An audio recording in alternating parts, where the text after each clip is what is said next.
Thank you, and thank you to Dr. O'Donnell for the invitation, both for tonight's lecture and to be teaching this spring. I'm looking forward to that course. I should mention that this lecture and this book has deep ties to the Christendom College community.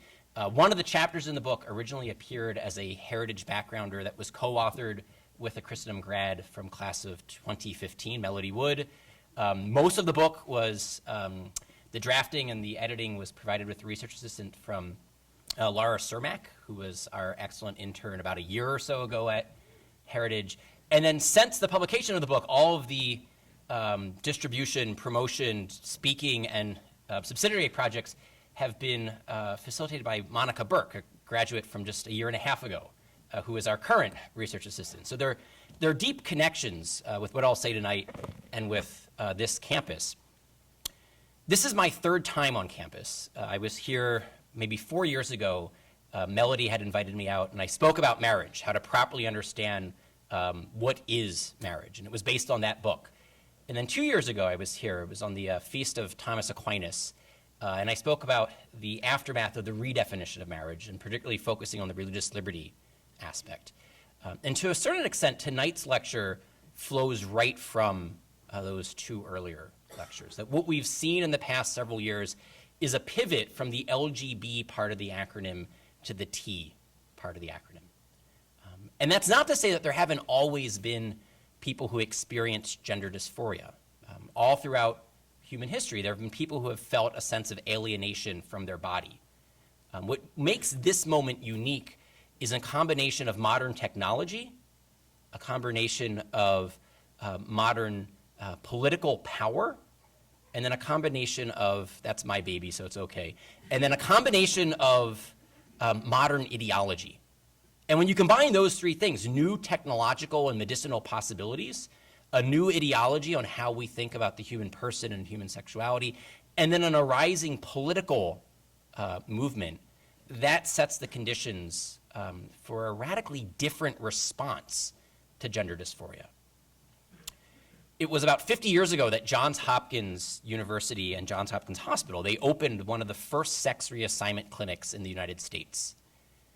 And then it was about 40 years ago that that clinic was shut down. Dr. Paul Mchugh arrived at Johns Hopkins. He had been an undergraduate at Harvard College. He was then educated at Harvard Medical School, where he received his training in psychiatry.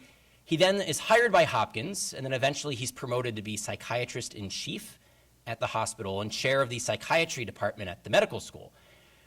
And Mchugh said to his colleagues, we've been trying to attempt to reassign the sex to our patients for about a decade now. We should conduct a study to see what the outcomes have been. And so the results of that study were that the patients were generally happy as a cosmetic matter with how the surgeries had gone, but they didn't show any sustained improvement in their underlying psychosomatic conditions. All of the same struggles that brought them to Hopkins in the first place persisted. And so it was with that study that Mchugh was able to convince his bosses at Hopkins to shut down the sex reassignment clinic. That was back in 1970s. And it remained shut down until 2 years ago, where it was reopened not in light of new evidence. Human nature hasn't changed in the intervening 40 years, but in light of a new ideology and in light of new political power. What has changed from when Dr. Mchugh was originally wrestling with this question to today is that it's no longer just adults who are the protagonists in our transgender moment. Increasingly, it's children. It was a decade ago, 2007, that Boston Children's Hospital became, quote, the first major program in the United States to focus on transgender children and adolescents, end quote. That's a quote from its website. They brag about this. Today, just a decade later, there are over 40 pediatric gender clinics where parents are told that puberty-blocking drugs and cross-sex hormones are the only way to prevent their child from committing suicide. Never mind that the best studies on gender dysphoria in children show that somewhere between 80 to 95% of an adolescent with a gender identity conflict will naturally grow out of it if their development is not interfered with. Never mind that 41% of people who identify as transgender attempt suicide at some point in their lives. And never mind that people who have undergone sex reassignment surgery are 19 times more likely to die by suicide. those statistics are tragic, and they should really stop us in our tracks before we rush to embrace the most recent ideology on sex and gender identity. They should really caution us to kind of hit the pause button, to tap the brakes, to slow down and reconsider what we're doing, especially to young people. And so tonight I want to share with you some of the main arguments of the book, some of the main arguments that I think will help you as you think through this issue for yourselves. But I also want to immediately draw a distinction between people who are experiencing gender dysphoria, people who identify in some cases as transgender, and the ideologues who embrace and promote what I'll refer to as a transgender ideology. And that's a critical distinction to make, because frequently the people experiencing gender dysphoria, the people who identify as transgender, they're simply trying to make the best of a really bad situation. Imagine feeling so alienated from your own body, so much distress in your own flesh, that you would contemplate taking the opposite sex's sex hormones, or that you would contemplate removing some of your body parts and asking for plastic surgery to create something that resembles the opposite sexes. These people are suffering. They're not faking, they're not pretending, and they're being fed bad advice by the professionals in their lives, whether they're mental health professionals, whether they're medical professionals, whether they're guidance counselors. And that's why the critique here is at those ideologues. It's not at the individuals who are suffering in this way. If anything, we should have abundant compassion and charity and patience with people who feel this form of alienation from their own bodies.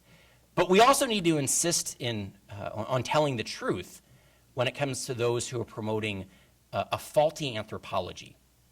And if I remember correctly, where I closed the lecture from 2 years ago, it was by citing John Paul II, saying the crisis of the 20th century was a crisis of faulty anthropology. And at the time, I wasn't even thinking about researching or writing this book. I was just applying that to the same-sex marriage debate. John Paul was thinking of it in the context of communism, socialism, the two world wars, and then the abortion regime. But you can extend that through with the redefinition of marriage, and now with the redefinition of sex and gender. So let me start with what I refer to as transgender ontology. At normal audiences, I'd have to explain what ontology is, but here at Christendom, I can assume that you already know what the word ontology means. But it's more or less how we think about being. People claim we live in a postmodern age that has rejected metaphysics. I don't think that's true. I think we live in a postmodern age that promotes an alternative metaphysic. They're making metaphysical claims, and the claim here is that someone is who they identify as. Whereas 10, 15 years ago, they would say that someone who is transgender is a man who identifies as a woman. Today, the new claim is that that individual is a woman, because a claim about who someone is much more powerful in the public square than a claim about how someone identifies. And so what they're making is a fundamentally metaphysical, anthropological claim, but they're dressing it up as a scientific or medicinal claim. Because in our culture, the high priests aren't the philosophers and the theologians. In our culture, the high priests are the doctors and the scientists.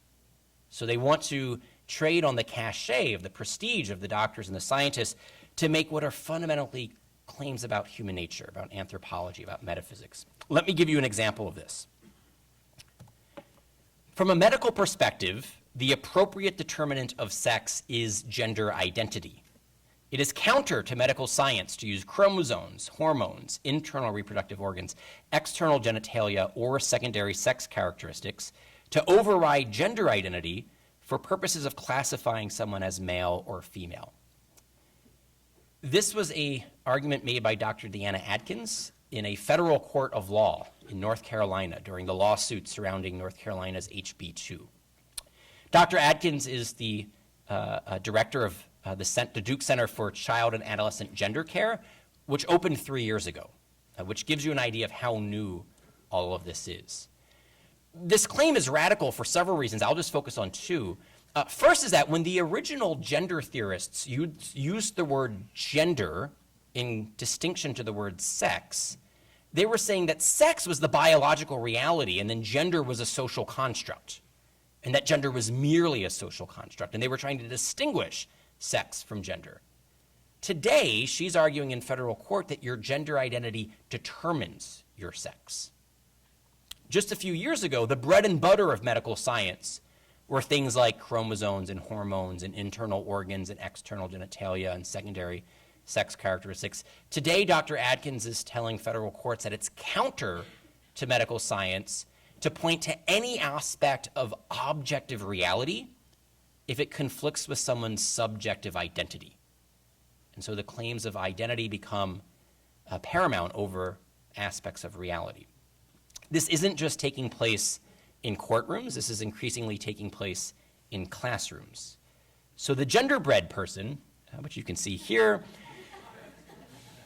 is being used not perhaps at the grade schools that you attended, but at the public schools in your home districts. This is being used not just in the United States, this is being used across the world. I've spoken in Europe, in South America, and in Australia, and after each lecture I've had people say this has been used in my classroom, my child's classroom, as will the next slide.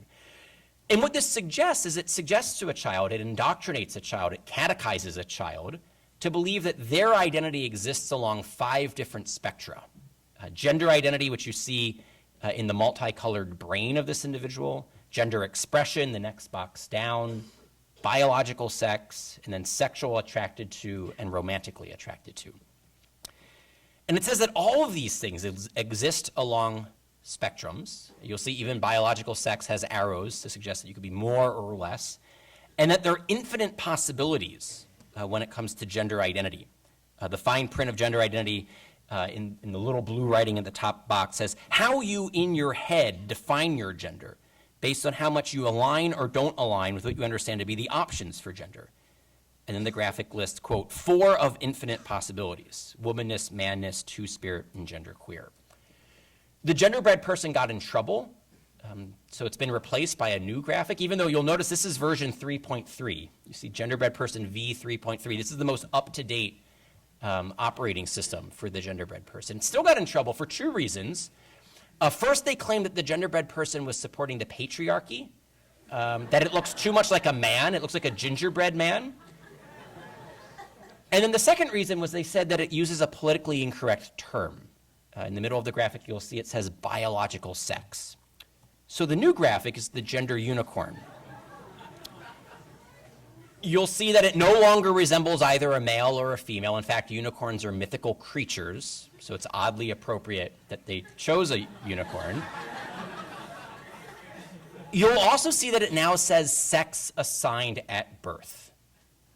Why are they using that ideologically charged phrase? Because if you can convince a child that their sex was merely assigned at birth, you make it more likely that sex could be reassigned later in life. Now, when you all saw this graphic, having the benefit of the formation you received at home, the formation you're receiving at Christendom, you laughed at it. When kindergarten students and grade school students see this graphic, it captures their moral imagination. This isn't meant for you. This is meant for your younger siblings. This is meant for your future children. This is meant to look like Barney. It's bright, it's colorful, it's attractive, and it's meant to catechize a young person into how they should think about their own body and their own identity. Gender identity, gender expression, a sex that was merely assigned at birth, physically attracted to and emotionally attracted to. And all of those things can line up or not. Right? There's no necessary truth built into nature. There's no creational norms. There's no meaning built into the body. All of this is fluid and plastic, and you as the student need to decide for yourself what your gender identity, your gender expression, your physical attractions, your emotional attractions are. Why does this matter? Imagine 2 young people who are experiencing gender dysphoria. 2 young people who are going through a stage where they don't feel comfortable in their own body. One of whom believes that he is created male by a loving, all-powerful God. The other of whom believes he was assigned male at birth, and that his gender identity determines his real sex, and that his sex could be reassigned later in life.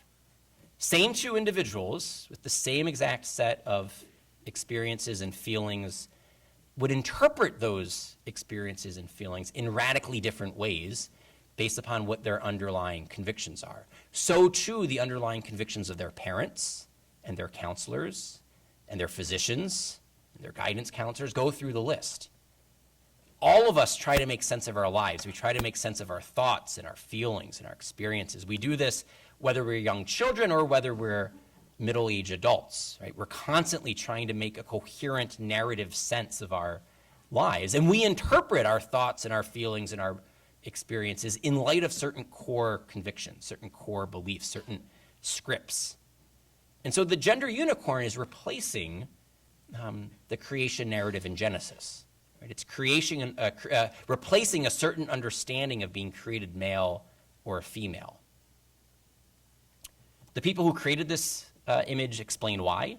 Biological sex, they claim, is an ambiguous word that has no scale and no meaning, besides that it is related to some sex characteristics. It's also harmful to trans people. Instead, we prefer sex assigned at birth, which provides a more accurate description of what biological sex may be trying to communicate. So from this anthropology, this ontology, this gives rise to a certain approach to medicine. No longer is it what Dr. Mchugh was doing at Johns Hopkins. Instead, I want to briefly outline a 4-part standard of care that's being used in those 40 pediatric gender clinics that I mentioned. The first step is what's known as social transition. A child as young as 3 years old, if he or she is persistent, insistent, and consistent that they're the opposite sex, they should be allowed to socially transition. They should be given a new name, a new pronoun, a new wardrobe, access to new bathrooms and locker rooms and sports teams. They should live as if the opposite sex. Second, as that child approaches puberty, they should be prevented from going through puberty in the, quote, wrong body. So they're using puberty-blocking drugs to indefinitely delay a child from maturing in their biological sex, from a boy from becoming a man, a girl from becoming a woman. This then sets up the third step of the treatment protocol, which is now you have a teenager trapped in a young person's body.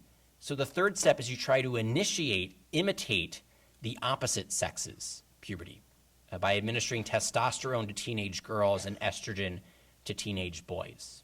The official recommendations are to commence the cross-sex hormone therapy at age 16. Increasingly, doctors are recommending that it be done at age 14. This then leads to the fourth step, which is surgical transition. Not every individual will go through all 4 steps. Many people don't opt for the surgery. But according to the official guidelines, at age 18, you could have sex reassignment surgery to remove those internal organs, those external genitalia, those secondary sex characteristics, and then to surgically create something that resembles, at least in appearance, if not in full functionality, sex organs of the opposite sex. While the official guidelines recommend age 18, this is also increasingly happening at younger ages. 2 months ago, there was an academic study published on the benefits of reassignment surgery. That's what they were trying to prove. If you read through the raw data, it revealed that there were 2 12-year-old girls who had had double mastectomies performed on them as part of their participation in this study. So increasingly young, not even teenagers at this point, 12 years old, having physical changes done to the body. Why are they doing this? Dr. Scott Leibowitz explains, peer-reviewed research demonstrates that prepubertal children asserting a different gender identity from the one they were assigned at birth are cognitively capable enough to be aware of the gender they are asserting. The meaning of a child's gender identity assertion at a younger age is no less valid than the meaning of a gender identity assertion of an older child. From this vision of medicine, then gives rise to the demands when it comes to public policy. So let me just briefly outline 4 aspects of the public policy debate. I'm going to scroll through my outline. First, what will be taught in schools? Particularly, what will be taught in the government-run schools that we refer to as public schools? Will the gender-bred person, will the gender unicorn be taught as true to young, impressionable students? How will we understand the reality, the truth about sex and gender identity? And will indoctrination be part of a school's biology class, an anti-bullying program, et cetera, et cetera? Second, how will public places, schools, government facilities, theaters, restaurants, things like this, how will they govern access to sex-specific facilities? Will they be based on biology, separate facilities for male and female, or will they be based on gender identity, separate facilities for people who identify as men and people who identify as women? Third, how will we govern speech? Will you be forced to speak someone else's beliefs? This is what originally got Jordan Peterson his international acclaim. 2 years ago, the University of Toronto announced that they were going to have a preferred pronoun policy where you would have to refer to students by their preferred pronouns, including made-up pronouns like ze, zer, and zer. And Peterson said, no, I'm going to be respectful of my students, but I'm not going to talk nonsense. In New York City, you can be fined $250,000 for intentionally misgendering someone, intentionally refusing to use their preferred pronouns. And then fourth, there's the question of, and this is not an exhaustive list, so I'm just going through 4 highlights. We could talk more about the policy. But the fourth is, how will medical procedures be governed? Will bad medicine be mandated, and will good medicine be prohibited? And let me unpack that. In the last several months of the Obama administration, in May of 2016, they issued a new Obamacare mandate. This was an interpretation of Section 1557 of the Patient Protection and Affordable Care Act. And what that said in the original congressional statute was no discrimination on the basis of sex. It meant that you had to treat your male and female patients equally. And if you were the employer and providing health care benefits, you had to provide equal health care benefits to your male and female employees. They reinterpreted the word sex to mean gender identity, and then they issued a regulation saying all health care plans had to cover sex reassignment procedures, and all relevant physicians had to perform them. Otherwise, they would be discriminating on the basis of sex understood as gender identity. So what this meant, this was like the HHS contraception mandate on steroids, on testosterone and estrogen, but also on surgery. So every healthcare plan would have to pay for these procedures, but then also all relevant physicians would have to perform them. If you are the surgeon who performs double mastectomies in the case of breast cancer, you'd have to perform double mastectomies in the case of sex reassignment. If you're the endocrinologist who performs testosterone therapy for men with low testosterone, you'd have to perform testosterone therapy for women who want to identify as men. This regulation had no religious liberty exemptions. It had no protections for conscience. It also had no considerations at all for best medical judgment. Many physicians, regardless of their religious beliefs or their moral beliefs, simply think it's bad medicine to remove the healthy breast tissue from the healthy body of a teenage girl.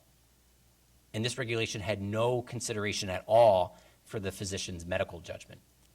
It also had no age cutoffs.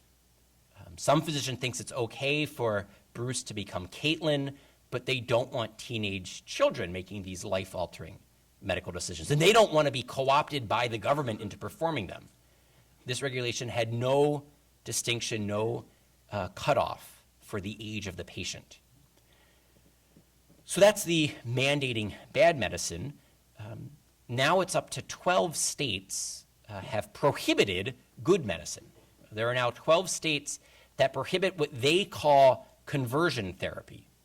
And they define conversion therapy as talking to an adolescent about why they feel uncomfortable in their own body with the hope of helping them feel comfortable in their own body. That is defined in 12 states as conversion, and that is banned in those 12 states. Whereas in all 50 states, if you help that young person identify as the opposite sex, if you prescribe them puberty-blocking drugs, if you administer them cross-sex hormones, even if you perform surgery on them, removing healthy breast tissue, for example, in all 50 states, that's entirely legal. And yet in 12, if you take a boy who doesn't feel comfortable being a boy and you help him identify as a boy, feel comfortable in his own body, you could lose your medical license in 12 states. I'm going to skip the next slide just in the interest of time. I'm going to skip this slide for time as well. And let me read you this slide. This is from the Director of Mental Health at the Gender Center at Benioff Children's Hospital at the University of California, San Francisco. She's describing transgender and other gender fluid children. She says, quote, "They refuse to pin themselves down as either male or female. Maybe they are a boy-girl or gender hybrid or gender ambidextrous, moving freely between genders, living somewhere in between, or creating their own mosaic of gender identity and expression. As they grow older, they might identify themselves as agender or gender neutral or gender queer. Each one of these children is exercising their gender creativity, and we can think of them as our gender creative children." What's remarkable about this quote is in the very same breath as Dr. Aronsoff says that as they grow older, their gender identity might change, she also wants to prescribe radical therapeutic interventions on their body today that will make permanent changes. So as she acknowledges, as they grow older, they might identify themselves as something else, she's willing today to make radical changes on their bodies. And then when it comes to schools, ultimately the school environment must be set up so that transgender girls are treated like all other girls and transgender boys like all other boys. Ask yourself, what is a transgender girl? It's a boy who identifies as a girl. Right? They're no longer using that language of identify as. The transgender girl is a girl and therefore should be treated like all other girls. So this means when it comes to the bathroom, the locker room, hotel rooms, dorm rooms, sports teams, the boy who identifies as a girl must be given the same access on the same terms as all the actual girls. And then what I think is particularly concerning, especially as a new father, is what happens to parental authority. Privacy and confidentiality are critically important for transgender students who do not have supportive families. In those situations, even inadvertent disclosures could put the student in a potentially dangerous situations at home. So it's important to have a plan in place to avoid any mistakes or slip-ups.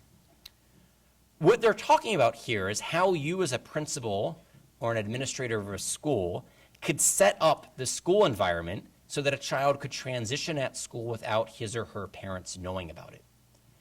So that a parent could drop off their son at 8 a.m. in the morning, dressed as a boy, identifying as a boy as far as the parents know. That child could go to the principal's office where he would have a different wardrobe awaiting him, possibly makeup, lipstick, nail polish, spend the day dressed as a girl, presenting as a girl, being referred to with a female name, female pronouns, and then at the end of the day, going back to the principal's office, changing out of the clothes, going home without you as the parent knowing about this. This is the privacy and confidentiality of the student with no notification to the parent and no notification to the other students. Right? It's entirely a one-way street. You'll notice that this handbook, Schools in Transition, it's jointly produced by the ACLU, the Human Rights Campaign, Gender Spectrum, the National Center for Lesbian Rights, and the National Education Association. The NEA is the largest teachers union in the United States. So the teachers union has partnered with a left-wing law firm and 3 LGBT rights groups to promote the official handbook on how schools should govern themselves with respect to students with gender dysphoria. Okay, so let me now say a little bit about this. How should we make sense of this? How should we evaluate it, interpret it? And I want to go through this in a couple of steps. Some of the philosophy going on here, some of the science going on here, some of the medicine going on here, and then close with a couple practical considerations. So first, for the philosophy, there's a section of the book that I subtitled The Philosophical Contradictions of the Transgender Worldview. It's a play on a title by Daniel Bell of The Cultural Contradictions of Capitalism, where he critiques a certain form of capitalism and the cultural contradictions it has. There are philosophical contradictions going on in the transgender worldview. And let me highlight a couple of those for you. The transgender worldview, it combines a new form of the ancient philosophy of Gnosticism, in which the real self is something other than a material body, so that's the one view, while simultaneously embracing materialism, in which only material bodies exist. And you can't embrace both of those views simultaneously. That's a contradiction. It insists, as one of the slides that I skipped, that gender exists primarily between our ears, in our brains and minds, and not necessarily by what is between our legs. That's a direct quote. It insists on that, while also promoting radical therapies to transform what's between people's legs. It relies on rigid sex stereotypes in which boys are supposed to play with trucks and girls are supposed to play with dolls, while also insisting that gender is merely a social construct, and so there are no meaningful differences between boys and girls, all the while insisting that gender identity is real and meaningful, but the facts of human embodiment are not.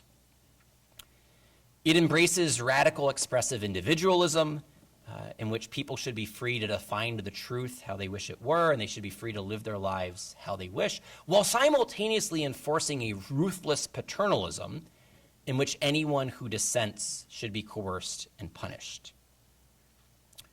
So let me ask you some questions to get you thinking about this. If gender is a social construct, how can gender identity be innate and immutable? That is, how can your identity with respect to a social construct be determined by biology while you're in the womb? But what does it even mean to have an internal sense of gender? So gender identity is defined as one's internal sense of gender. What does gender feel like? What does it feel like to feel like a woman? Are all of the women in this room right now feeling the same way? Is that what makes you instances of the class woman? Is that you have common feelings? Have you all talked to each other to see if you're feeling the same way? Is there an internal sense that makes you a woman? How would I know if I felt like a woman?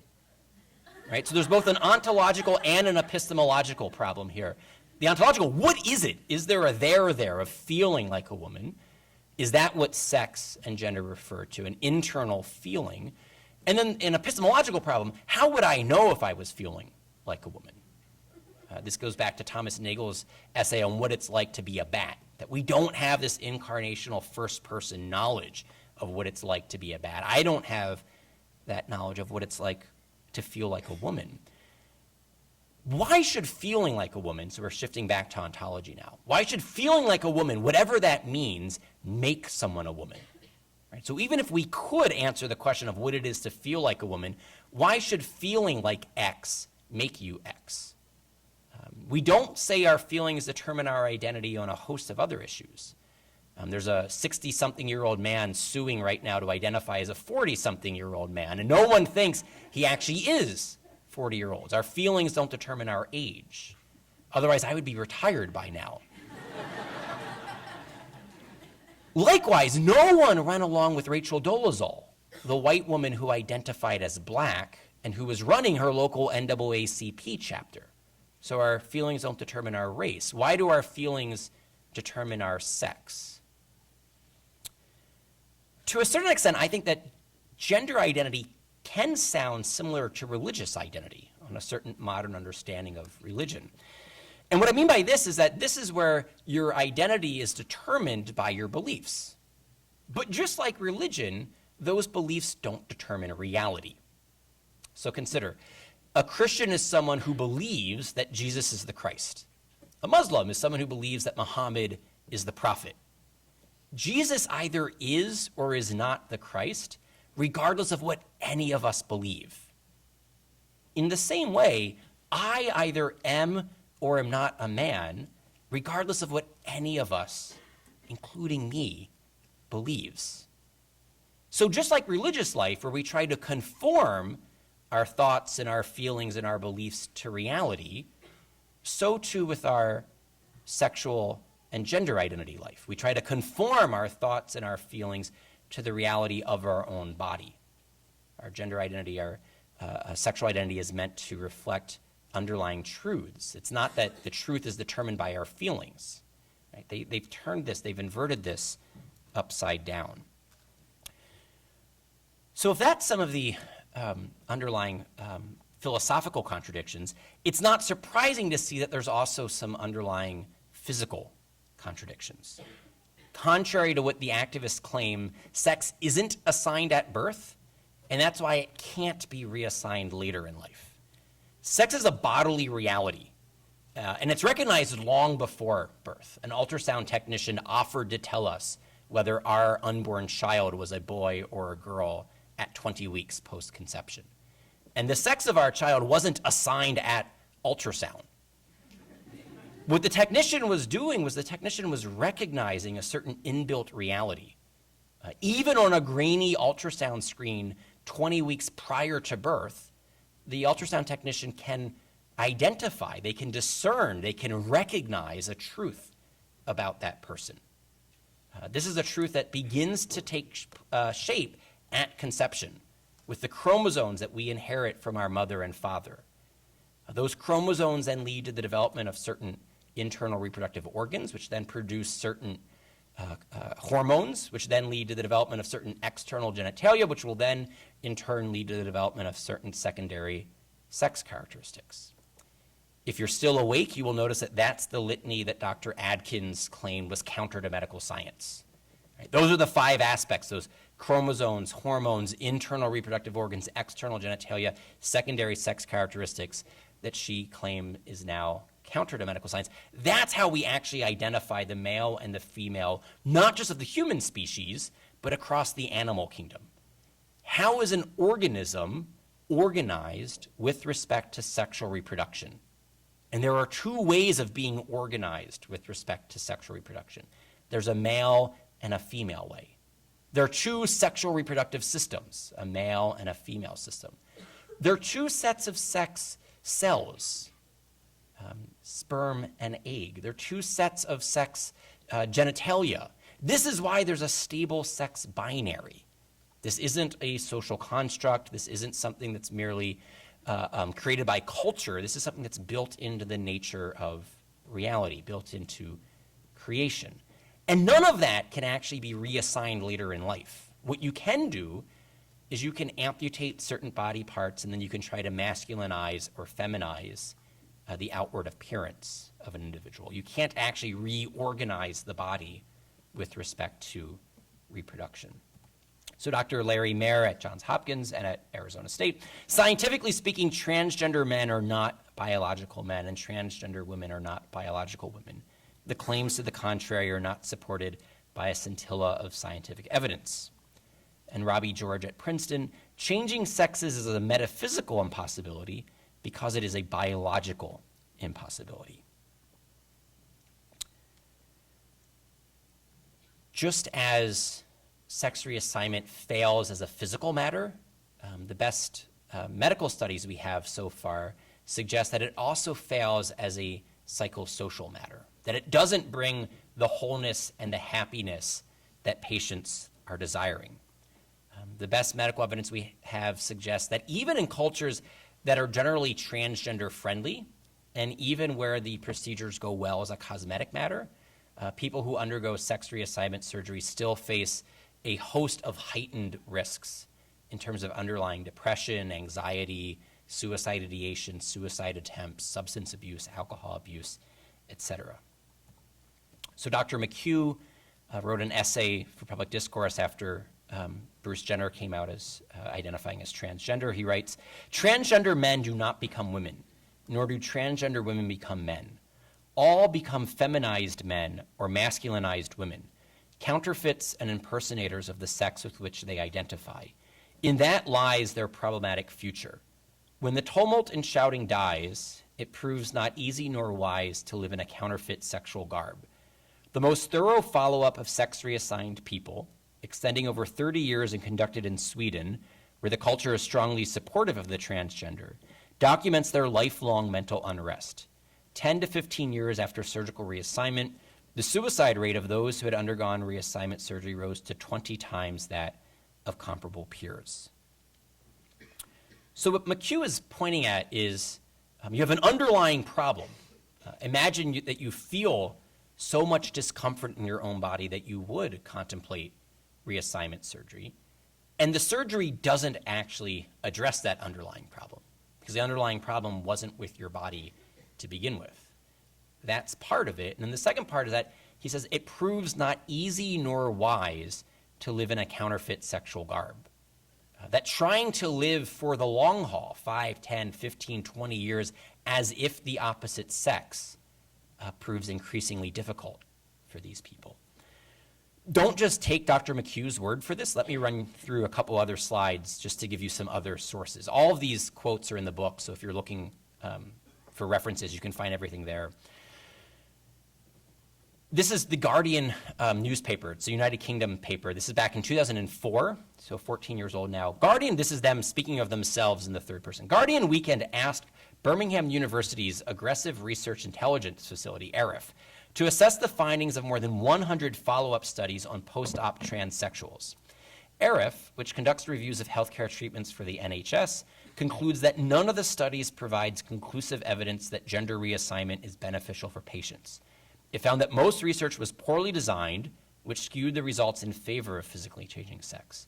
There was no evaluation of whether other treatments, such as long-term counseling, might help, or whether their gender confusion might lessen over time. So 14 years ago, when it was still politically acceptable for a major paper to report honestly on these studies, they point out there is no firm evidence that reassignment benefits patients, and the studies that claim to benefit patients tend to be the most poorly designed studies, with no follow-up and with no control and with no alternative therapies being tested as controls. This is then repeated 10 years later, so 4 years ago, by Hayes Incorporation. They're a consulting firm that hospitals and healthcare plans use to determine what they should be covering on their healthcare plan, what they should be performing at their hospitals. Hayes points out just 4 years ago, statistically significant improvements have not been consistently demonstrated by multiple studies for most outcomes. Evidence regarding quality of life and function in male to female adults was very sparse. Evidence for less comprehensive measures directly applicable to gender dysphoria patients was sparse and or conflicting. The study designs do not permit conclusions of causalities, and studies generally had weaknesses associated with execution as well. There were potentially long-term safety risks, but none have been proven or ruled out. So what Hayes is admitting just 4 years ago is that this is all entirely experimental. We really have no idea what the safety risks are, whether or not this is benefiting patients. This is at the exploratory stage of science. Keep that in mind the next time you see the New York Times headline saying that the science is settled and that you're on the wrong side of history if you disagree. If you don't believe Dr. Mchugh, if you don't believe The Guardian and Birmingham University, if you don't believe Hayes, would you believe the Obama administration? And that's not a trick question. Normally you shouldn't, but on this issue, you can. So June 2016, just 2 years ago, the Centers for Medicare and Medicaid Services, based on a thorough review of the clinical evidence available at this time, there is not enough evidence to determine whether gender reassignment surgery improves health outcomes for Medicare beneficiaries with gender dysphoria. There were conflicting, inconsistent study results. Of the best designed studies, some reported benefits while others reported harms. The quality and strength of evidence were low due to the mostly observational study designs with no comparison groups, potential confounding of causes, and small sample sizes. Many studies that reported positive outcomes were exploratory type studies with no confirmatory follow-up. So the Obama administration just 2 years ago is admitting there's no conclusive evidence, there's conflicting study results, and the ones that claim the positive outcomes are the most poorly designed studies, exploratory with no confirmation in follow-ups. That was the proposed memo, which came out in June. 2 months later, they have their final memo, which comes out in August. This slide just repeats everything I just said, so I won't read it in the interest of time. Then they go on to point out some of the mistakes, non-longitudinal, they're exploratory, they don't have controls. And then this sentence, after careful assessment, we identified 6 studies that could provide useful information. Of these, the 4 best designed and conducted studies that assessed quality of life before and after surgery did not demonstrate clinically significant changes or differences in test results after GRS, gender reassignment surgery. So think about what this is saying just 2 years ago from the Obama administration. There is a patient population that is suffering so much they are contemplating and going through radical surgeries to radically transform their bodies.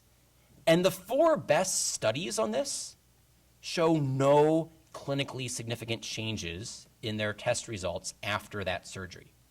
So all of the problems that brought them to the hospital in the first place remain. They're not receiving the healing and the wholeness that they desire. And then in the next slide, the same decision memo from August continues. It's now referring to that Swedish study that Dr. Mchugh quoted earlier. The study identified increased mortality, and this is one of the best. This is one of the 4. This is one of the actual most rigorous studies. The study identified increased mortality and psychiatric hospitalization compared to matched controls. The mortality was primarily due to completed suicides, 19.1 greater than in control Swedes. And then the next sentence, we note mortality from this patient population did not become apparent until after 10 years. So what they're getting at here is that frequently if you've been experiencing gender dysphoria and you think that living as the opposite sex is the solution to your troubles, at first it might provide some relief. You're fulfilling a desire that you've had, you're living something that you've been hoping for, and then 10 years later, after that, the newness of this identity has worn off, and after those underlying forms of dysphoria remain, that's when the study revealed the 19-fold greater increase of death by suicide. This is what Mchugh was getting at when he said it proves not easy nor wise to live in counterfeit sexual garb. Most of the media studies will report 1 or 2 years after reassignment, right? They say it's a glowing success. Look at how happy Jazz Jennings is. Look at how happy Caitlyn Jenner is. They won't necessarily report 10, 15, 20 years down the road. This, of course, is all with adults. Center for Medicare and Medicaid Studies is looking at adults. What can we say about children? Let me briefly say 3 things about this. First is that it's entirely experimental. There's not a single long-term study on the long-term consequences of blocking puberty in a human being. We have no idea simply what the physical consequences are of not going through biological puberty. Think not just changes that take place with our sexual development, but changes that take place to our bones, our bone length, our height, our bone density, our weight, our musculature, organ development. They simply don't know what they're doing by blocking puberty in a child. Second, they claim that it's fully reversible. This is an Orwellian form of language abuse. Because the claim here is that we think that if we block puberty for, let's say, 6 years, and then we take the child off puberty-blocking drugs, normal puberty will recommence. But that doesn't reverse 6 years of blocking puberty. We also have no idea what going through a developmental process at age 18 that you were supposed to go through at age 11, 12, we have no idea what that delayed impact has on a human body. And yet they're telling parents it's fully reversible, so don't worry. You can block puberty for now to increase your options. And then lastly, there's a concern that it's self-fulfilling.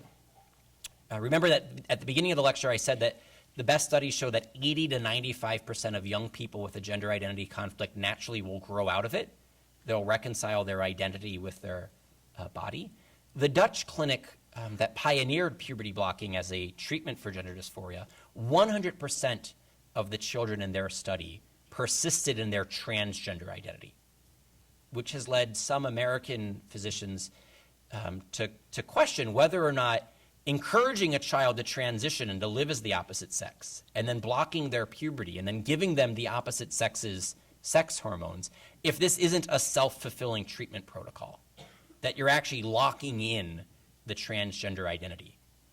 That it may very well be the boy who doesn't feel comfortable as a boy, that when he goes through puberty, when he gets the rush of testosterone, when his body develops into a man, that that'll be the very thing that helps get him out of his gender dysphoria.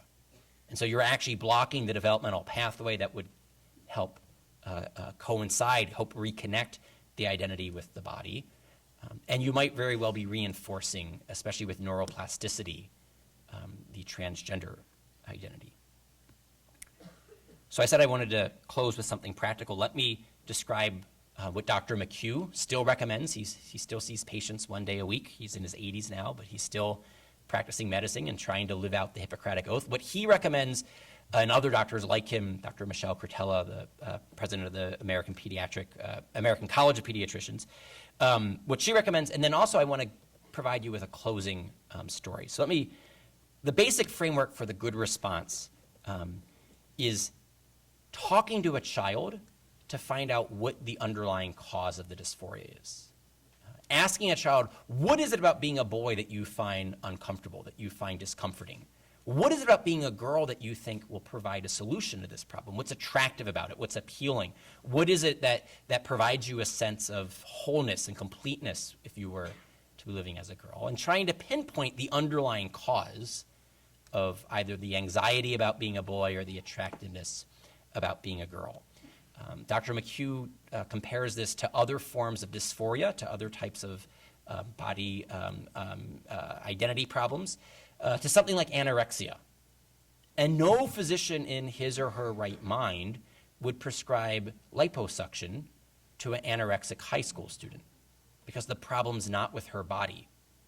What they would do is talk to the high school student. What is it that makes you think that you're overweight? What is it that makes you think that you're unattractive? What is it that has you have a control issue with respect to your food?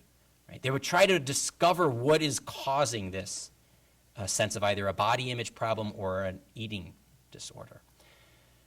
Mchugh says do the same thing with gender dysphoria. Find out what the underlying cause is and then direct the therapy at that problem.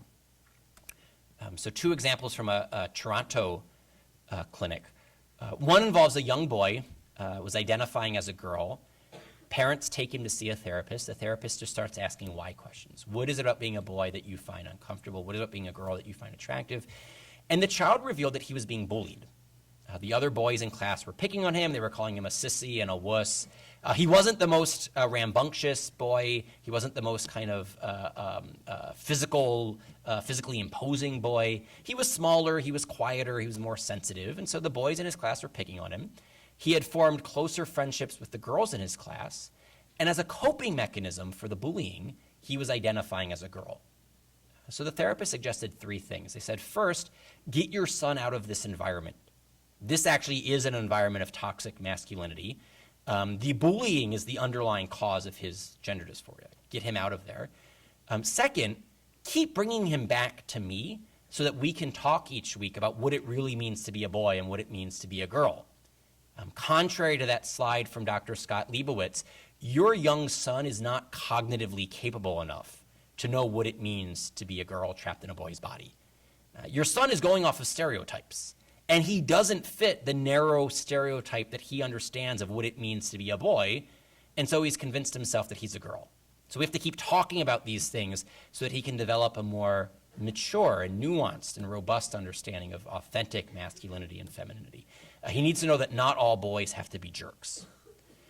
And then lastly, because he's not cognitively capable enough, it's not enough just to talk to him about these things. He needs to experience it. So the advice to the parents was, find your son a new peer group of boys just like him. Find your son a play group where he will see that boys can have all of the same interests and dispositions and character traits that he has, so that he can experience firsthand that he's a real boy. And so a year after this young boy was identifying as a boy again, he was spared a lifetime of estrogen. He was spared a lifetime of living as if he was a girl. In a different example, again, it's a boy identifying as a girl, but in the course of talk therapy, he revealed to the therapist, mommies like little girls more than they like little boys. And so that caught the attention of the therapist. And so the therapist started talking to the mother, your son said something today during our session. He said that mommies like little girls more than little boys. Why would he say that? And what was revealed in that session of therapy was that the mother had been the victim of sexual assault several years earlier, and she never received the healing that she needed. She never got any assistance in overcoming that sexual assault, and she was inadvertently unable to be as physically affectionate with her son as she was with her daughter. And her son was picking up on this. Children are actually much more perceptive than we give them credit for. And her son was realizing, my mom is more affectionate with my sister than she is with me if I identify as a girl. Now, obviously, he's not thinking of this in like a syllogistic format in the way that someone like Aquinas would. But implicitly, this is the reality that he's grasping. So here, the therapist directed the intervention with the mother by helping the mother receive the healing that she needs so that she can be whole again. Her son will then be able to be whole again as a boy. And so a year after that therapeutic intervention, that boy was identifying as a boy again. He was spared a lifetime of cross-sex hormones. Why does all this matter? Let me close with the horror story. Not so much horror in the Halloween sense, but what could go wrong? What first prompted me to write this book, because I had been writing on these issues as a policy matter. I work at a policy think tank. Heritage Foundation does public policy. We were getting questions of, what about bathrooms, locker rooms? What about sports teams? What about healthcare mandates? All the legal issues. And we were responding to those. I wrote a long paper with Melody Wood about those sorts of questions. And the more and more I dug into this, the more and more I saw that there were human lives at stake, not just legal battles and public policy battles. So the very last chapter of the book is the public policy and legal chapter. And everything prior to that are about the human costs of getting human nature wrong. Because we forget that there are actual human lives that are being harmed by transgender ideology, that are being caught up in this transgender moment and are being irreparably, in some senses, there is no going back in a fullness of the sense. Once you have removed certain body parts, they don't grow back. And it was after I met an individual who had transitioned in his 50s, lived for 8 years as a woman, and then detransitioned. And after I saw several YouTube videos and personal testimonies of other individuals who had transitioned and then detransitioned, that I said to myself, this is the type of project that I have to work on. I'd already written a book about gay marriage. I'd written a book about religious liberty. I have nothing left to lose. All of the people who hate me will continue to hate me. It's actually very liberating. Freedom's just another word for nothing left to lose, as the great philosopher Janis Joplin once said. And it's true, actually. I said to myself, I have the freedom where I work. No one's going to fire me for writing this book if I do good research. I'm not going to lose any friends that I haven't already lost. And hopefully I could help people who are in a difficult situation. Because the stories of the people, especially people who transitioned as teenagers, they're heartbreaking. They thought the problem was with their bodies. They were told by the experts in their communities that the problem was with their body and that the solution lied in cross-sex hormones or surgery. And then 5 or 10 years later, they realize they've made a mistake. And when they go back, they realize that they'll never fully be able to go back, that there's certain changes that are permanent. And so I wanted to do whatever I could to help prevent those sorts of outcomes from happening to other people. And I hope that this has equipped you in the conversations you'll have in the work that you might do after you graduate. And so let me just close with one quote. This is from someone who transitioned and then detransitioned. She says, I wanted to make a video previously so that folks can see that I'm a real live person, but I didn't out of fear of showing my face. But it's important when we talk about these issues to really understand that women like us aren't just statistics, not just some dry data some gatekeeping doctor might throw at you. We're real people. This is a real outcome of transition. I'm a real live 22-year-old woman with a scarred chest and a broken voice and 5 o'clock shadow because I couldn't face the idea of growing up to be a woman. That's my reality. And what Carrie is describing there is that at age 17, she started to transition. She then went on testosterone. She had a double mastectomy, and then she detransitioned. The scarred chest is the result of the mastectomy. The broken voice is the result of testosterone lengthening and thickening her vocal cords so that her voice changed. The 5 o'clock shadow is a result of her facial hair growing in. All because, as she says, she couldn't face the idea of growing up to be a woman. Frequently what's described in the testimonies is that people who were experiencing gender dysphoria who transitioned, they were in a culture that had very rigid expectations for what real boys or real girls were supposed to be. They frequently blame people like us, conservative Christians, for being overly rigid in our gender role expectations. And so that should be a caution to us that on the one hand, we want to avoid the mistake of androgyny, right? Saying that there are no differences between men and women. But on the other hand, we want to avoid the mistake of overly rigid sex stereotypes. Aristotle teaches us that virtue is the mean between two extremes.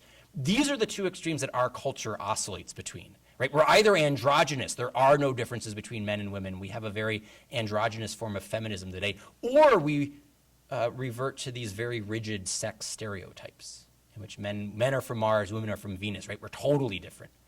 What we need to develop as a culture is a healthy understanding of the differences and the differences that make a difference between men and women, while also embracing a capacious enough understanding of sex and gender that we don't exacerbate gender dysphoria, that we don't have people feel more alienated from their own bodies because of our unrealistic expectations.